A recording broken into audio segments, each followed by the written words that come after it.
আসসালামু আলাইকুম বন্ধুরা, আজকে আমি বানাবো বাদাম ছাপা। চলো দেখে নিই কী করে বাদাম ছাপা বানাই। প্রথমে কড়াইতে চিনি দিয়ে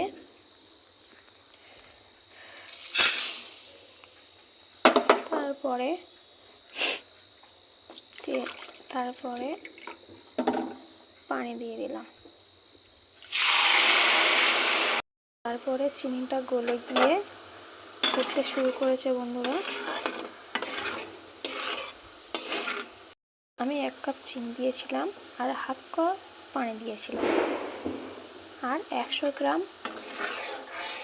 বাদাম দিয়েছিলাম।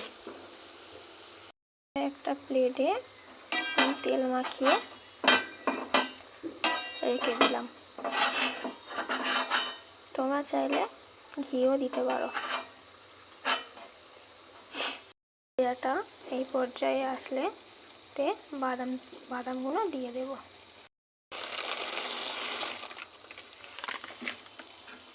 বাদামটা দিয়ে একটু নেড়ে সঙ্গে সঙ্গে নামিয়ে নিতে হবে, না হলে জমাট বেঁধে যাবে।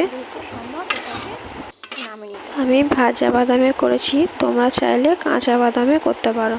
তবে কাঁচা বাদামটা ভেজে নিয়ে তারপরে করতে হবে। পিস পিস করে কেটে নেব।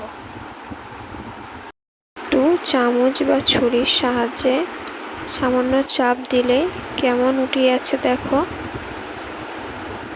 নিয়ে দেখাচ্ছি বন্ধুরা, তোমরা দেখে বলো কেমন হয়েছে।